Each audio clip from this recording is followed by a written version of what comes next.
Bien. Calixte Béala, donc la plantation, c'est la deuxième partie. Donc on a dit édition Albin Michel, publié en 2005, 414 pages, 28 chapitres. D'accord? Madame Calixte Béala, la plantation. Alors, après la situation initiale, donc on va regarder tout dans la première partie. Donc on a vu, tout avait l'air de se passer tranquillement. Chacun connaît sa place. Thomas du Cornu, c'est le maître blanc, c'est le fermier blanc richissime qui fait travailler des ouvriers noirs relativement pauvres, hein, faut le dire ce qui est, et voilà, et qui considère Thomas Cornu comme celui qui peut régler tous leurs problèmes. Donc la plantation, chacun a sa place et chacun connaît sa place. Et alors, tout ce monde qui avait l'air de couler comme un long fleuve tranquille, qu'est-ce qui lui arrive? Et c'est là qu'intervient notre disruption, ce qu'on appelait autrefois l'élément perturbateur. La perturbation et la disruption viennent d'où? Eh bien, le 17 avril 1980. 17 avril 1980 arrive l'indépendance, c'est-à-dire ce qui fut la Rhodésie du Sud, dominée par une minorité de Blancs, devient tout d'un coup, d'un seul, un pays indépendant et qui prend le nom de la République de Zimbabwe, avec comme capitale Harare. Salisbury, Salisbury, qui était la capitale de Rhodesie du Sud, devient donc Harare. Et tout commence là. Et donc, c'est, j'allais dire, la grandeur s'arrête là et commence à s'effriter petit à petit. Donc l'indépendance arrive. Du moment où le drapeau de la Rhodésie du Sud est abaissé et celui du Zimbabwe hissé, les tables semblent tourner pour les privilégiés de la classe supérieure que sont les fermiers. Le vote majoritaire des Noirs met en place un pouvoir qui va essayer, parfois un peu très brutalement et très férocement, qui va essayer de corriger les injustices du passé. Et ces injustices-là se sont cristallisées essentiellement dans la propriété des terres. Donc, les fermiers vont commencer à être cornered, ostracisés, montrés du doigt. Petit à petit monte une atmosphère de anti-blanc, on va dire, relativement insupportable pour les fermiers. Et donc petit à petit le nouveau pouvoir commence à expulser les fermiers blancs parce qu'il s'agit de redistribuer les terres. Et souvent sans compensation, naturellement. C'est cette politique-là aussi qu'on a retrouvée en Afrique du Sud. Les revendications du pouvoir en place consistent donc à déségréguer la possession des terres arables. Le climat de terreur qui est fait d'assassinats, d'égorgements des fermiers va créer la panique et le désespoir au sein d'une classe blanche qui, elle, pense sincèrement et foncièrement, et je me permettrai de dire à juste titre, une classe blanche qui pense qu'elle est aussi zimbabwéenne, au même titre que les Noirs, qui convoitent leurs terres, parce que ces terres, ils pensent qu'ils sont vraiment les leurs. Page 11.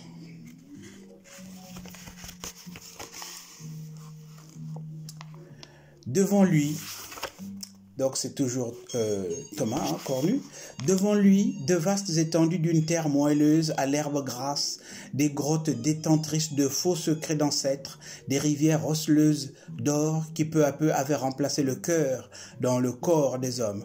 Puis, au sommet de la colline, à l'autre versant de sa propriété, il sautait à terre.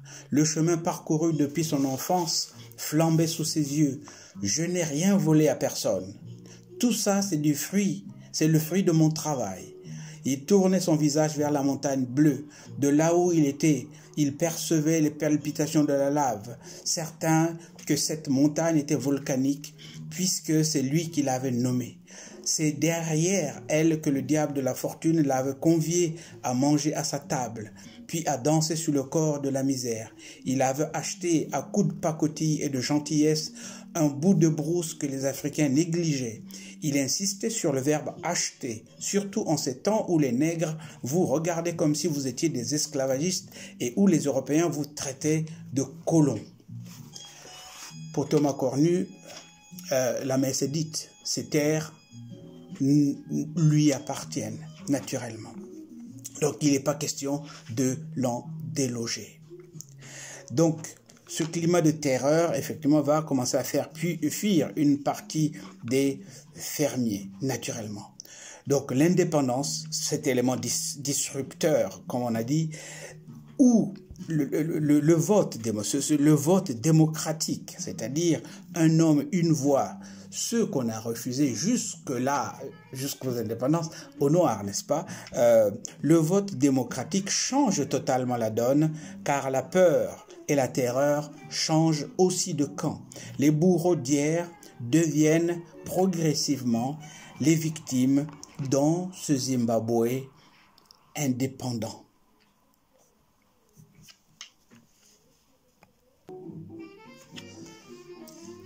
Alors, juste pour un peu illustrer cette idée que les Blancs pensent que ces terres sont à eux et que le gouvernement, en voulant les récupérer, participe là à un certain vol,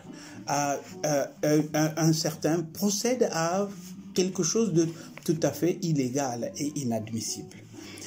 Ici, on a à la page 354 John. John MacArthur, c'est le fils d'un certain Patrick et Betsy MacArthur.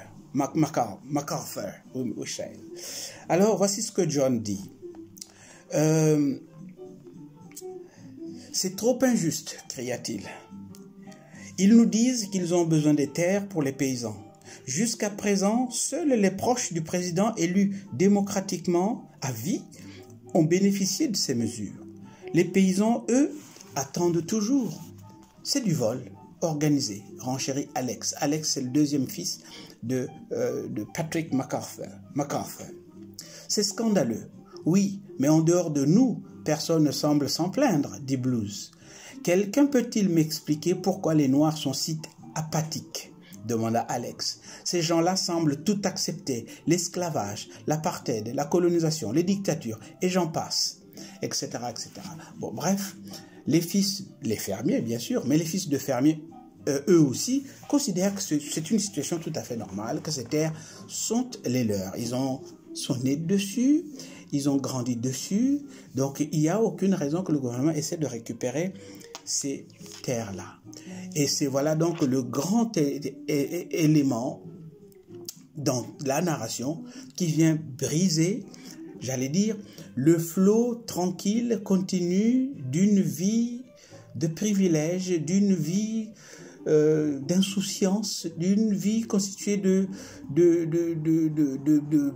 barbecue parties, constituée d'invitations réciproques dans ce monde de fermiers blancs presque ghettoisés.